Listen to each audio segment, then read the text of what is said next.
喺老君山成都小哥話去洛陽博物館啦，值得睇嘅。我時間多啊嘛，絕對去啦。發現有嘢唔同，其他博物館好多都有啲重要嘢啦，譬如飛馬踏燕啊，諸如此類啦。咁有好多都係殘缺嘅，但係佢擺嗰啲鼎啊、鐘啊，或者啲三彩馬、三彩駱駝啊、胡人啊，好齊整㗎，好完整㗎，嗰啲鼎好似新嘅一樣㗎，啲花紋好清晰㗎。咁可以去睇睇啊！可能雖然我唔識欣賞，但係真嘅啲嘢真係有啲唔同嘅。你話個歷史價值會唔會喺老君山夠高定點？唔知，但係佢始終係好睇，值得睇。山西嚟睇睇啦，三大嘅茅山古道之一，所以有嘅嘢都多。另外就去咗古墓，又係嗰個鑑賞能力有限，都值得去嘅。都整潔乾淨嘅，咁雖然都係捐咗落地下，然後再睇，但係佢好似堅啲咯。只不過佢喺景陵個位度再做，咁值得去睇嘅，絕對應該係。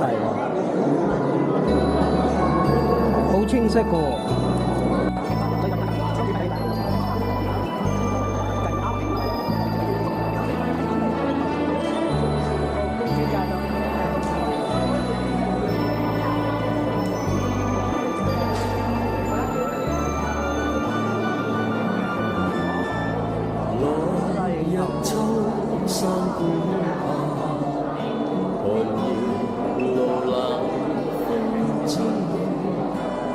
寂靜是方交山嶺，明月夜照山徑，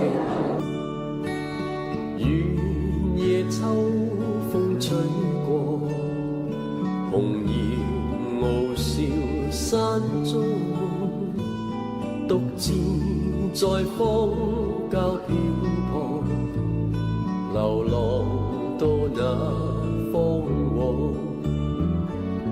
默默看夜空，星光閃之後想去咗一個有驚喜嘅洛陽博物館，嘉陵洛陽古國。冷雨下我心有情，古墓博物館，迷離夢裏看不見，帶去玄堂、夜靜靜秋山雨，文創中心、壁畫保護中心、神道拜景陵。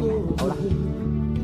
大地是蒼蒼一片，誰人無冷雨走過？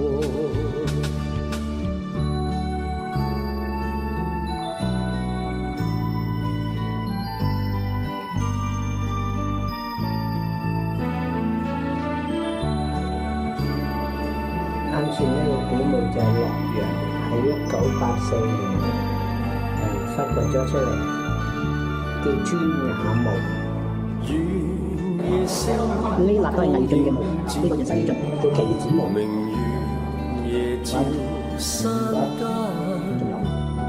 大地是蒼蒼一片，誰留下了那足印？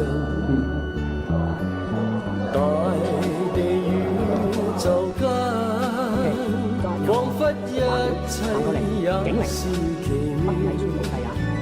世界上每一個小節，微望了真理。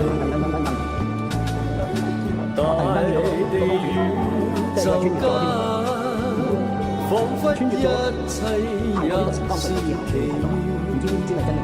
世界上每一個小節，彌漫了真理。世界上每一個小節，彌漫。